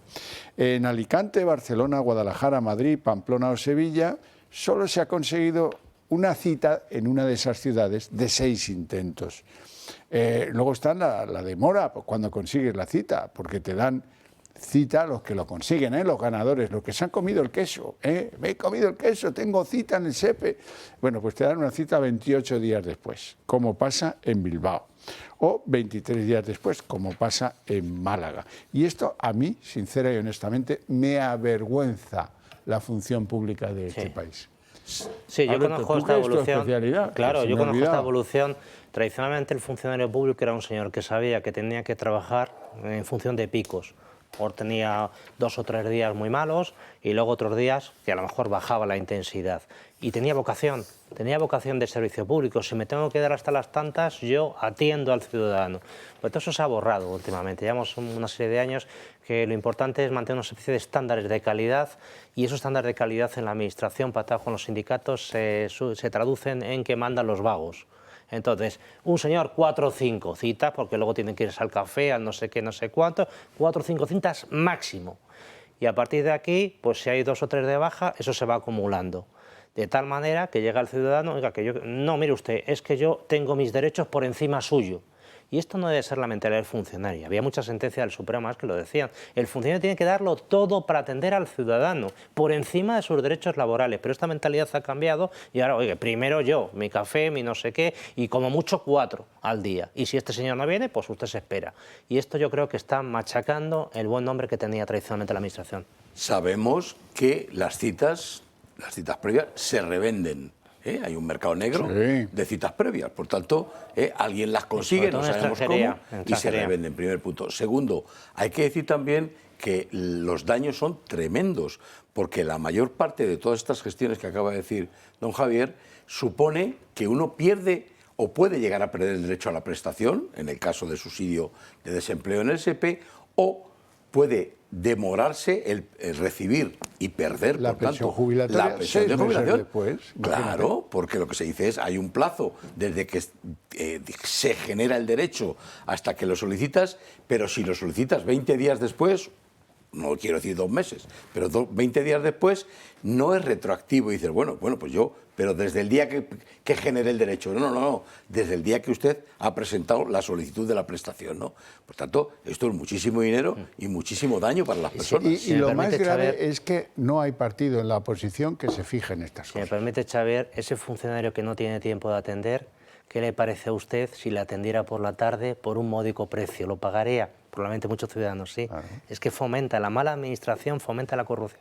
Ese señor que no tiene tiempo por la mañana, igual por la tarde se lo puede usted apañar. En la privada, como en la privada, por módico precio. Seguridad Social, claro. Antes. Bueno, vamos a la visión que tiene el monarca, el rey don Felipe, sobre la conquista en un acto organizado por México, que es muy importante saber quién convoca los sitios donde se dicen según qué cosas.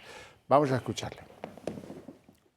Hay cosas que luego, cuando las estudiamos, las conocemos, y dices, bueno, pues en nuestro criterio de hoy en día, con nuestros valores, pues obviamente no pueden hacernos sentirnos orgullosos, pero hay que conocerlos y en su justo contexto, no con excesivo presentismo moral, sino con un análisis objetivo y riguroso. Los reyes católicos, la reina Isabel, con sus directrices, las leyes indias, todo el proceso legislativo, hay un afán de protección que luego pues, la realidad hace que no se cumpla como se pretende y hay mucho abuso. Me parece alucinante. Alberto.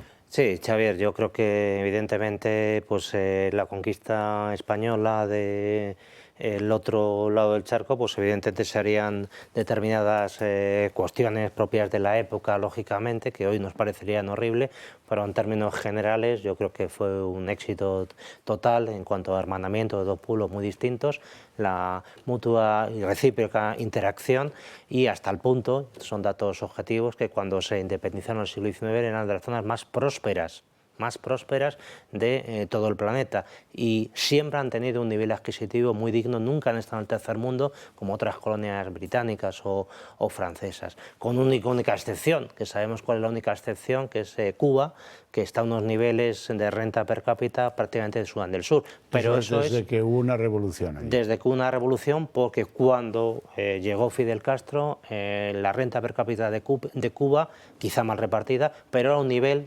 parecido al de Italia, y 60 años después... Y mayor que el de España. Y mayor que el de España. 60 años después está al nivel de Sudán del Sur. No ha habido nunca pobres en Sudamérica y los problemas que han tenido son de estos últimos 200 años. Comportamientos que eran normales hace 20 o 25 años, no quiero decir 50, que también hoy no tienen casi prácticamente cabida porque no es que hayan cambiado los valores. Hay que decir, Su Majestad el Rey ha dicho que los valores de hoy, no, los valores y los principios son prácticamente inmutables y eternos, ¿no? Sino son los comportamientos los que de alguna manera cambian. Pero no se puede intentar valorar lo que ocurrió hace 200 años o 100 con lo que ocurrió hoy, con los ojos de hoy, que es lo que él ha hecho.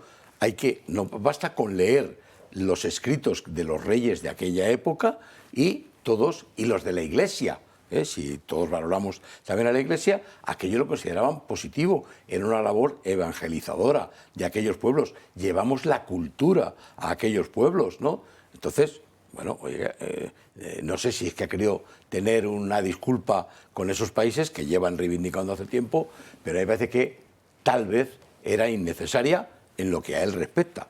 Que lo diga el ministro de Cultura o que lo diga tal, bueno, ellos sabrán. Sí, ¿no? Y una precisión también, Chávez, muy breve, que se habla siempre del saqueo, del oro, de la plata, de América. Proporcionalmente paga mucho más impuestos en aquella época Castilla que toda América con el dinero que llegaba. El saqueo, el oro y las universidades. El oro, los intangibles, los hospitales, las universidades, las iglesias, los centros de las ciudades que hoy conocemos. Pero eso está bien, está muy bien, es un activo de la conquista española.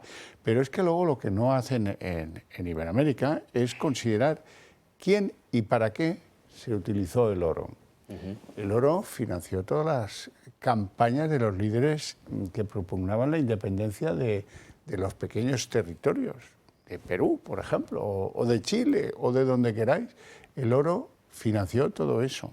No, el oro no vino a España. A España llegó oro de Iberoamérica 30 años, durante 30 años. Y en esos 30 años, pues el oro financió algunas cosas y algunas guerras, que no benefició a la sociedad española, sino que sirvió para que los reyes de España pagaran algunas guerras. Eso es cierto. El resto del tiempo, el saqueo lo produjeron los líderes locales, de Simón Bolívar abajo, el que quieran. Bueno, estamos de acuerdo sobre eso. Sí, y luego otra cosa, otro dato objetivo, que es que una vez que se estabiliza la conquista, en parte una simbiosis entre los líderes regionales que había allí, más los españoles, no se recuerda ninguna guerra por así decirlo, genocida contra estos señores. Y es más, los ingleses trataron de llegar en varias ocasiones durante el siglo XVII y siglo XVIII y fueron rechazados de consuno entre los españoles y aquellos oriundos, autóctonos, que evidentemente si no los hubieran rechazado hoy no existirían, como pasó en otras zonas. Sí, sí. Compárenlo con las otras colonizaciones o si quieren, invasiones que ha producido el Imperio francés o el Imperio portugués o el Imperio británico, más concretamente, la que quieran, Australia, miren lo que pasó con los indios en Canadá, miren lo que pasó con los indios en Estados Unidos y pregúntense cómo es posible que los indios de Estados Unidos vivan en reservas, sean poquísimos, porque fueron exterminados. El hombre blanco avanzaba hacia el oeste, ganando terreno de pueblos indios que eran llevados a miles de kilómetros, un poco lo que hacía Stalin muchos años después, ¿no? Cuando no le convenían los ucranianos o los georgianos o los que fueran. Los mandaba donde le daba la gana, los del Don y los del Volga, y allí a que expurgaran la culpa. Claro, eso pues España no lo hizo en muy buena medida, porque aquí tenía pensadores, pues la Escuela de Salamanca, o tenía a los Reyes Católicos, que fueron grandes defensores del otorgamiento de derechos a los autóctonos de esas tierras, que por cierto, en algunos casos practicaban sacrificios humanos, los aztecas, por ejemplo, ¿no? Entonces, claro, hombre, no sé si el rey de España ha estado muy afortunado en esta no defensa de la conquista del continente americano por parte de España. Me da que no. Lo vamos a dejar aquí, con mi agradecimiento a ustedes dos por su presencia, por sus opiniones y por, en fin, haber mantenido esta conversación que ha sido muy ilustrativa en términos de opinión y en términos de información. Así es que a ustedes también les agradezco su interés y su paciencia con nuestros dislates, que muchas veces los tenemos, y les invito a ver a continuación El Día en 30 minutos para acabar de remachar algunos...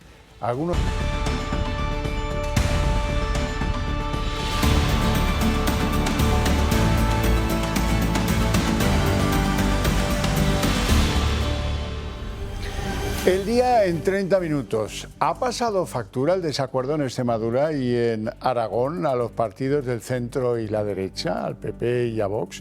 Muchos nos preguntamos si esto es la puerta de entrada a un futuro más estable de acuerdos en Extremadura, en Aragón y, por qué no, también en Castilla y León, donde se necesitan. En el PP ven claro una factura para los de Abascal, pero no ven ningún impacto en los resultados de Alfonso Fernández Mañueco. Hoy, en suma, un balance acrítico de casi todas las formaciones, excepto de las de extrema izquierda, que ha caído fulminada entre los castellanos leoneses.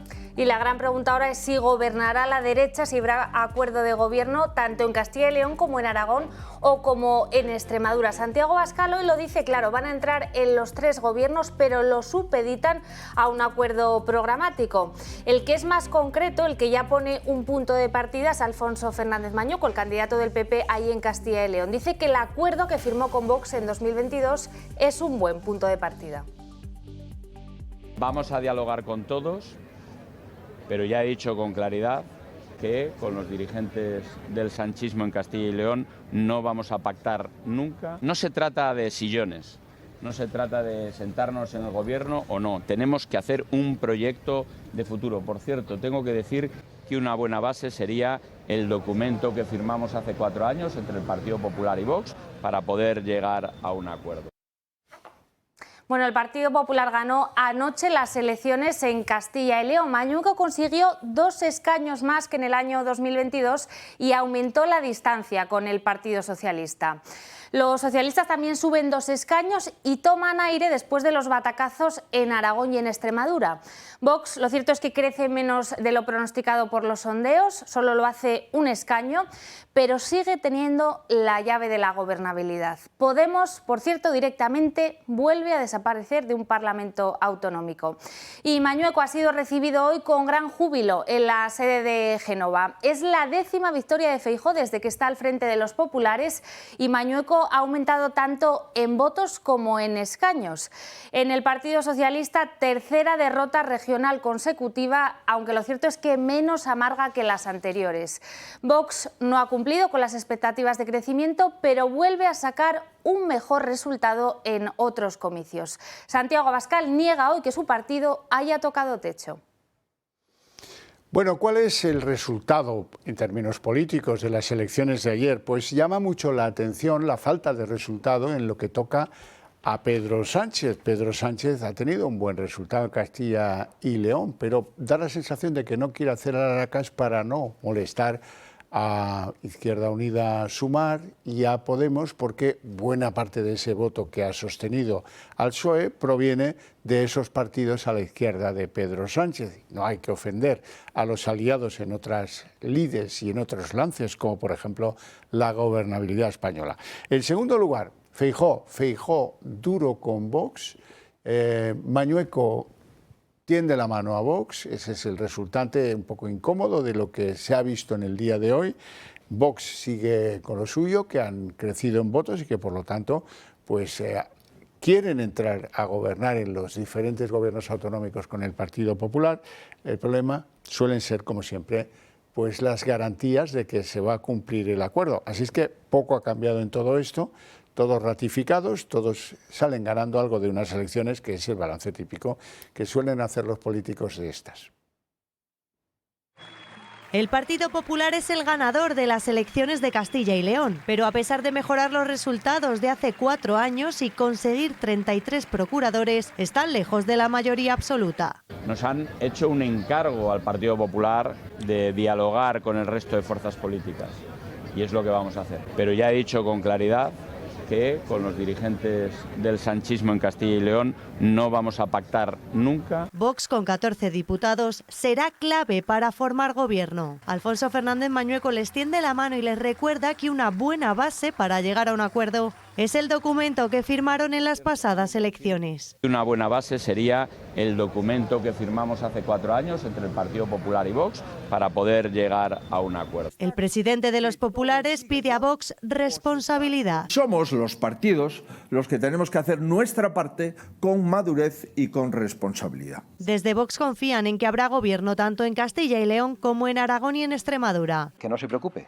que sí, que vamos a gobernar. Antes de hablar de formar un gobierno de coalición, queremos una negociación medida a medida, con garantías y con plazos de cumplimiento. No vamos a hablar ni de sillones ni de posiciones en los gobiernos hasta que no esté absolutamente claro que somos capaces de ponernos de acuerdo en un cambio de rumbo y en una coalición de gobierno. En estos comicios el PSOE se mantiene como segunda fuerza, con 30 escaños. Ellos no pierden la esperanza y no confían en los pactos PP-Vox. Como dice el propio Carlos Martínez, seguramente hay partido de vuelta y ahí estaremos con una organización que está preparada para unas nuevas elecciones, como hemos demostrado. Pero el resto de partidos de izquierdas desaparecen. La coalición entre Izquierda Unida y Sumar no logra tener representación en las Cortes. Tampoco lo consiguen en Podemos, que pierden el único procurador que les quedaba. Evidentemente, tras un palo y tras una noche tan dura como la de ayer, claro que hay que reflexionar. En los próximos días pues conocerán el resultado de esta reflexión. Ya ha empezado la ronda de contactos y el próximo 14 de abril será la fecha prevista en el calendario para que se constituyan las nuevas Cortes en Castilla y León. A partir de ahí se abre el periodo de negociaciones y posibles pactos para formar gobierno. El Partido Popular atribuye el mal resultado de Vox, de los de Santiago Abascal, a su actitud en las negociaciones tanto en Aragón como en Extremadura. Ha sido el mantra que han repetido durante todo el día de hoy los varones populares. El gallego Alfonso Rueda dice que está orgulloso por la humildad mostrada por Mañueco y asegura que bloquear tiene consecuencias. Eu felicito o presidente Mañueco. Os que decían que iban a gañar ou que iban ter un gran resultado non o tiveron. As eleccións hai que presentarse para intentar despois poder xestionar e cumprir os compromisos electorais. E, polo tanto, bloquear gobernos ou pretender ir por enriba do que foi outro resultado electoral, ás veces ten as consecuencias que vimos onte. Han pasado ya las autonómicas de Castilla y León, los tres grandes partidos están contentos con los resultados, pero creo que el asunto requiere un análisis más técnico, que separe un poquito el trigo de la paja. El PSOE quizás haya sido por el no a la guerra, pero la verdad es que ha conseguido ser el aglutinante de todo el voto de la izquierda en la comunidad autónoma que estaba en proceso electoral. ¿A costa de quién? Pues a costa de Izquierda Unida, Sumar y a costa de Podemos, que se han estrellado en favor del partido de Pedro Sánchez. Pero el PSOE ha obtenido un 30,74% del voto y es apenas, ese dato, es apenas un 0,69 más de lo que ya tenía en las anteriores elecciones. En términos de diferencia respecto del PP, pues siendo que el PP, lógicamente, es la fuerza hegemónica, pues el PSOE venía de una diferencia de 1,5 puntos y ahora la diferencia se ha ampliado y es de 3 puntos. Eso es que empeora su situación respecto de la fuerza hegemónica. Respecto del PP, han obtenido un 35,47% del voto y ahora se han incorporado a sus votantes aproximadamente unos 50.000 votos más, lo cual significa que ha engullido todos los votos que tenía en la comunidad autónoma Ciudadanos. Los de Mañueco han ganado 4,04 en términos de votos en estas elecciones. Incluso, y llamativamente, han ganado en los pueblos donde se registraron los incendios, los pavorosos incendios del pasado verano.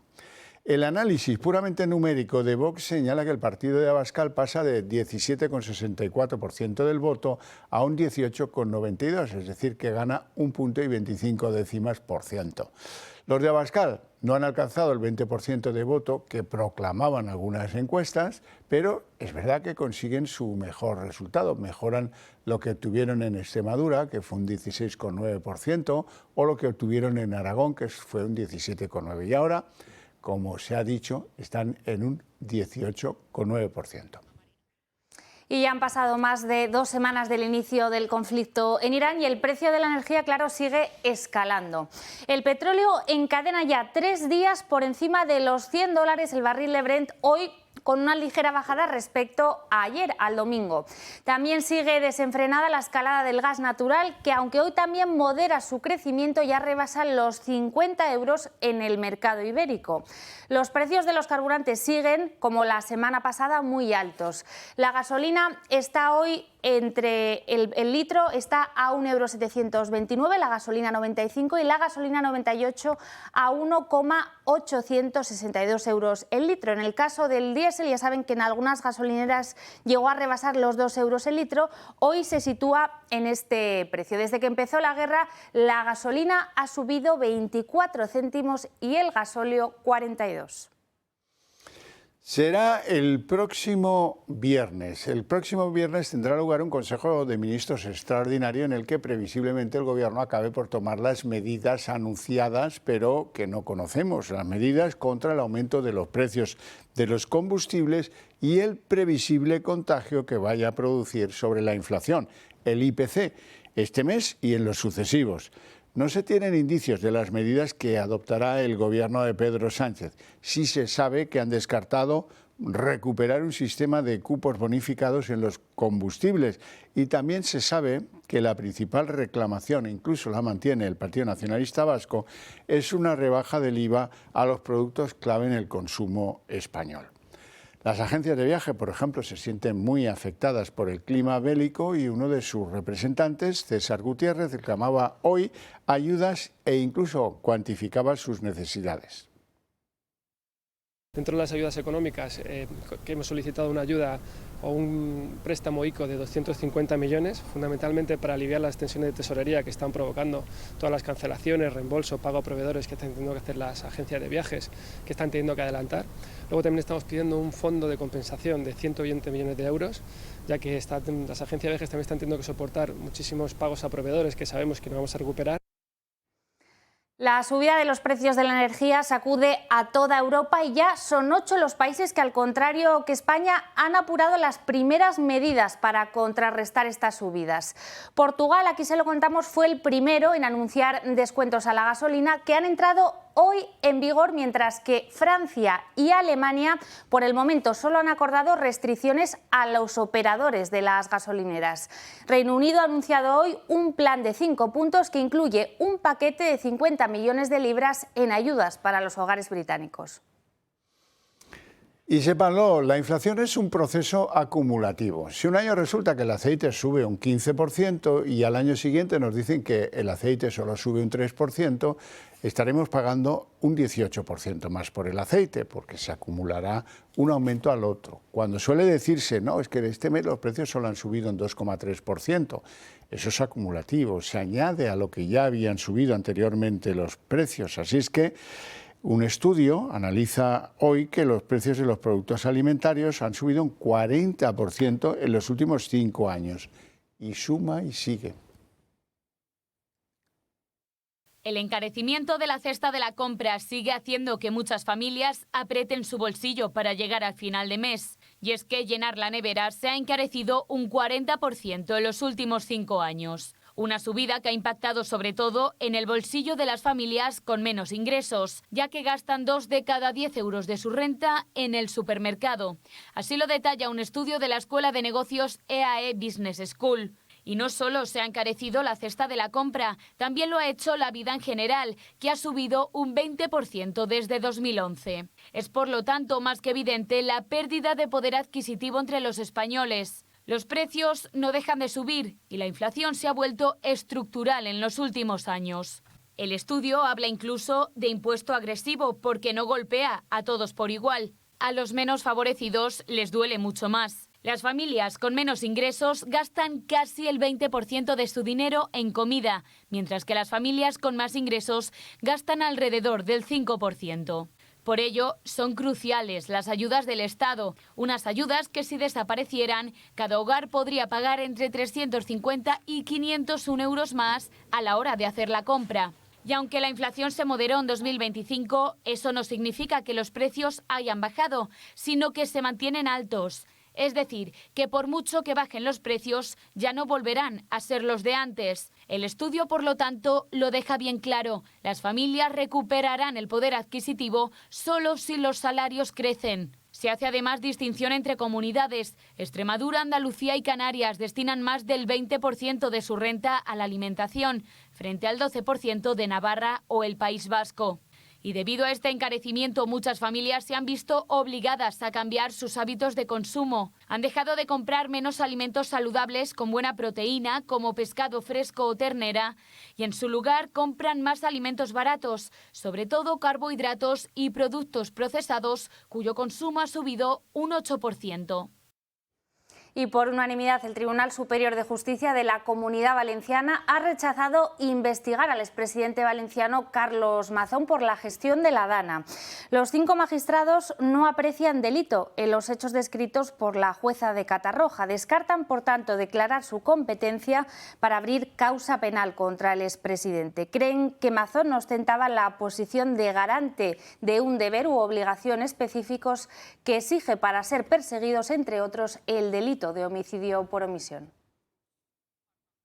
Y en la página internacional, el presidente norteamericano Donald Trump ha mandado un mensaje muy directo a la OTAN. Dice que se enfrenta a un futuro muy malo si los aliados de Estados Unidos en la OTAN no ayudan a abrir el estrecho de Hormuz, que es clave para el transporte tanto del petróleo como también del gas, y que está bloqueado de facto por Irán en la guerra que mantiene con Estados Unidos. Dirigiéndose a la Unión Europea, Trump advierte que si no ayudan a mantener abierto el estrecho de Hormuz, pues que se atengan a las consecuencias. Siempre estamos ahí para la OTAN, los estamos ayudando con Ucrania, estamos negociando con ellos, no nos afecta, pero les estamos ayudando. Sería interesante ver qué país nos ayuda con un esfuerzo muy pequeño, como es mantener el estrecho de Hormuz abierto. Consigamos su apoyo o no, puedo decir, y les digo, lo recordaremos. Y el rey Felipe VI reconoce que hubo abusos por parte de España en la conquista de México, pero pide conocerlos en su justo contexto. El monarca ha expresado estas palabras en una visita a una exposición sobre la mujer en el México indígena en presencia del embajador del país hispanoamericano en España. Justo hace unos meses, en la inauguración de la misma exposición, el ministro Álvarez reconoció el dolor e injusticia provocados por nuestro país. Hay cosas que luego cuando las estudiamos, las conocemos, dices, bueno, pues en nuestro criterio de hoy en día, con nuestros valores, pues obviamente no pueden hacernos sentirnos orgullosos, pero hay que conocerlos y en su justo contexto, no con excesivo presentismo moral, sino con un análisis objetivo y riguroso.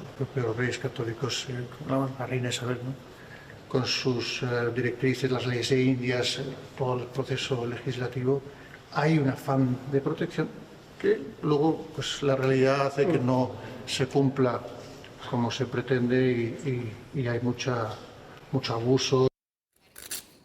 Y hoy médicos de toda España han vuelto a ir a la huelga por segunda vez consecutiva en sus protestas contra el Estatuto Marco aprobado por Mónica García. El desencuentro con el Ministerio de Sanidad se produjo el pasado mes de enero al considerar el colectivo de médicos que su propuesta no había sido tenida en cuenta y solo habían sido representados los intereses de otros colectivos sanitarios. Los facultativos piden acabar con las guardias 24 horas, mejoras en sus retribuciones y una clasificación profesional propia. En el otro lado, la titular de Sanidad, Mónica García, cree que algunas de estas peticiones tienen que ver con motivaciones de calado más político. Y Adif retrasa hasta finales de abril, sin fecha concreta, la reapertura completa de la línea de alta velocidad Madrid-Málaga. La infraestructura no estará a punto para el 23 de marzo, como estaba previsto por el Ministerio de Transportes, mientras las obras se concentran en corregir el desprendimiento de un talud que se produjo el pasado 5 de febrero. La Junta de Andalucía anunció que si esto pasaba, si no se cumplía el plazo, acudiría a los tribunales contra la empresa del ministro Óscar Puente.